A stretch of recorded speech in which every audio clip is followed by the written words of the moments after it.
Hello, everybody, and welcome to the Possibility Podcast.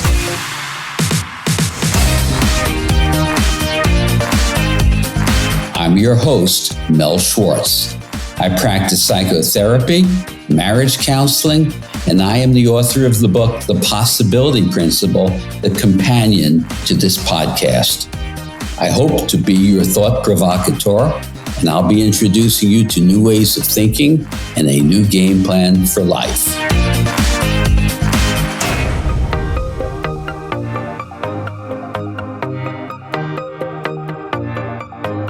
Hello, everyone. I want to speak with you today about the concept of mind, this word, mind. As with so many words, we don't really have a shared meaning. What does the word mind actually mean? You know, if we don't come to a shared meaning about something, we're speaking in a fragmented, incomprehensible way. We must stop and ask each other, what do you mean? A room full of people, even a room full of consciousness scientists, probably couldn't agree as to what they mean by the word mind. This concept of mind remains vague. We receive no education about it, and so it remains elusive. And this, which is arguably, in my opinion, our most precious gift, our mind, it kind of lies fallow, uncultivated, because we don't even agree as to what we mean. Mind, I believe, and all of my thoughts from here on in are my thoughts, mind is a magical vessel through which we shape and inform our identity, our own identity. And mind sets up our experience of other people and all that surrounds us. We take it all for granted as if it all exists independent of mind. I propose nothing exists independent of mind. You know, the absence of an awareness of mind is like you're born with your eyes shut, that we never knew those eyes could open. And so we went through life without seeing because we didn't know our eyes could open. So we remain illiterate and unschooled in harnessing the power of our minds because we don't explore the concept of mind. And as a result, our struggles with self-doubt, fear, frustration, anger, conflict, it all damages our ability to experience the serenity, the love, and the harmony that could be our birthright, because we have not come into a harmony with mind. Living without a proper appreciation of mind leaves us shackled by ignorance. Mind constructs hatred, violence, failed communication, conflicted relationships. Mind created global warming, and on and on. What do I mean by that? Well, it's mind that conceived of exploiting resources in a grossly imbalanced way that would lead to climate change, to global warming. Mind creates war. Mind creates hatred. Mind creates love.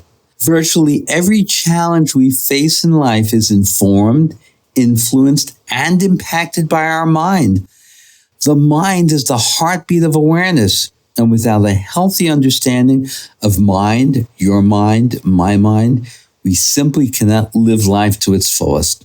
Learning to know and master your mind opens the gateway to navigate and thrive in your life. So we begin with a shared meaning, a subjective description of what I mean by the words and terms that I'm using. Let's begin by my stipulating what I don't mean by mind. Many people equate mind with your brain. I see your brain as a biological organ, not the source for your potential wisdom from which you can navigate the course of life. The brain is where your thoughts and feelings leave their mark. The brain is not the source of your awareness. In my book, The Possibility Principle, I wrote, imagine walking at the beach, barefoot in the sand, and looking behind you and seeing the imprint your foot left in the sand. Now think of the sand as the brain. The brain didn't create the footprint.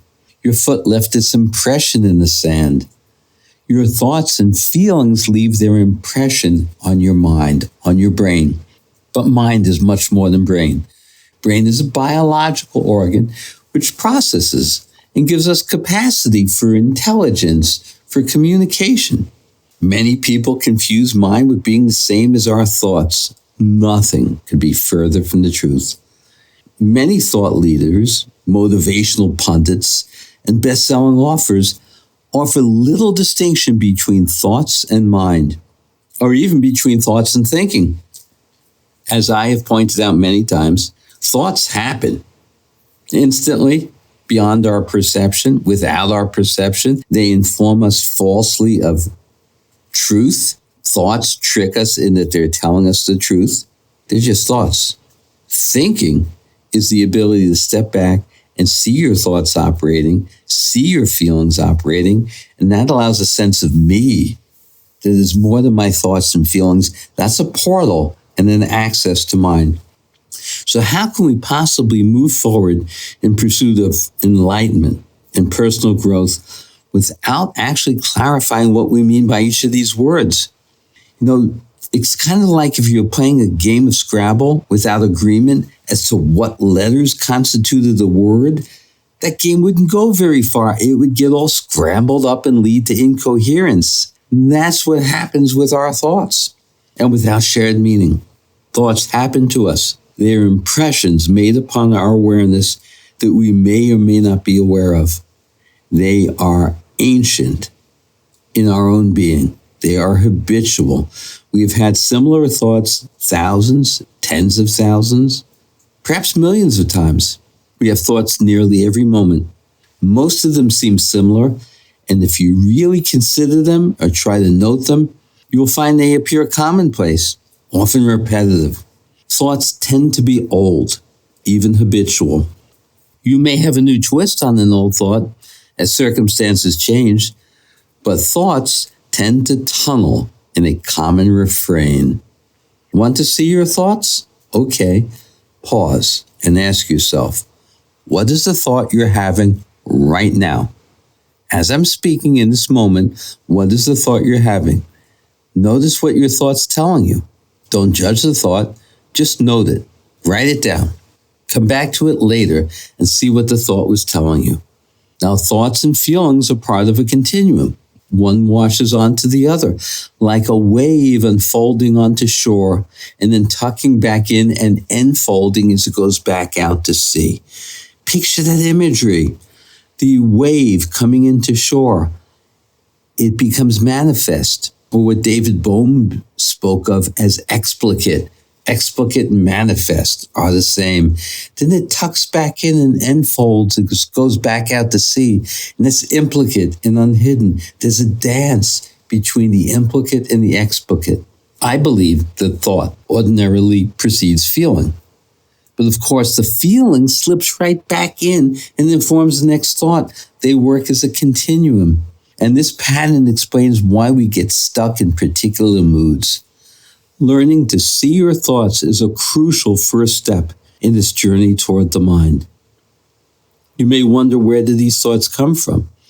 They come from many places, but in particular, they come from your life experiences and your beliefs. They are the source of your thoughts.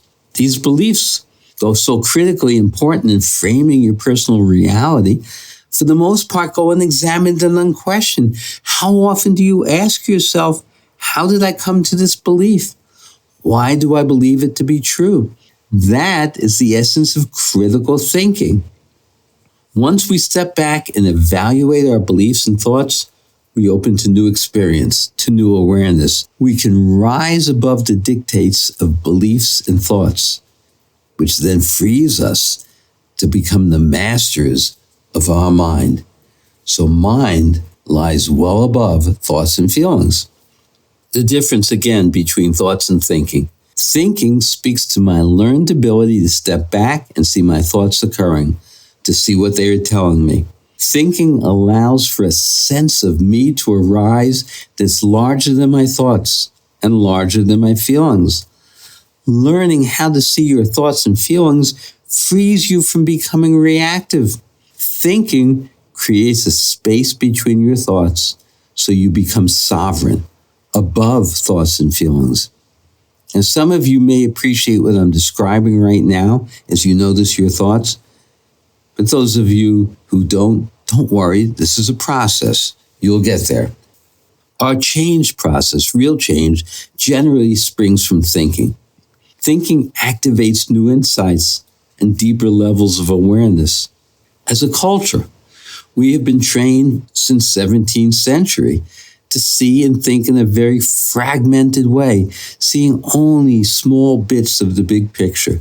For example, we speak of what people call the mind-body problem, which in recent times has evolved into the mind-body connection. Although this advances our understanding that separated parts, mind and body, are connected, we still see them as separate. But why would we think of mind and body as separate? You see, the word connection, taking two things that are not separate, that we severed and split off, but we now found a connection, this limits our mind's ability to see wholeness. When our thoughts only see the separate, fractured parts and not the whole, they construct false truths. And that blocks our innate, deeper understanding, our spiritual quest, our innate intelligence, and our connectivity to other people. Thinking from wholeness is the portal into your higher mind.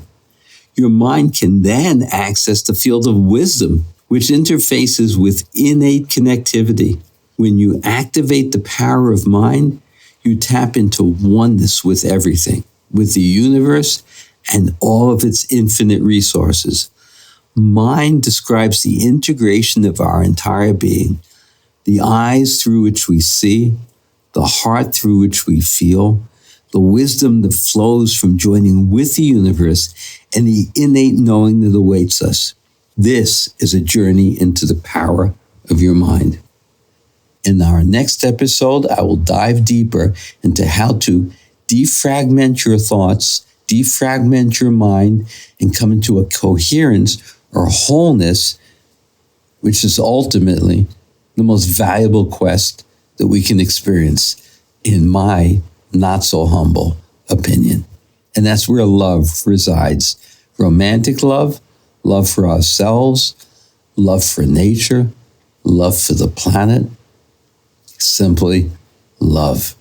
Until next time, look at those fragmented thoughts that are desultory and trick us into false realities. Quiet your thoughts. Say shh to those thoughts and try to access a higher mind. We'll go further with this in our next episode.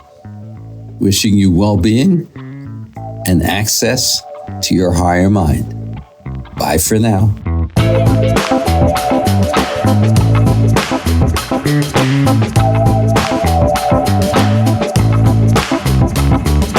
I hope you enjoyed this episode of the Possibility Podcast. I welcome your feedback on this and any episode. Please send me an email at mel@melschwartz.com or leave a comment in the show notes for this episode at melschwartz.com. If you like what you're hearing, please take a moment to rate and review the show at Apple Podcasts, Spotify, or wherever you get your podcasts. Your reviews really help boost the visibility for the show, and it's a great way for you to show your support.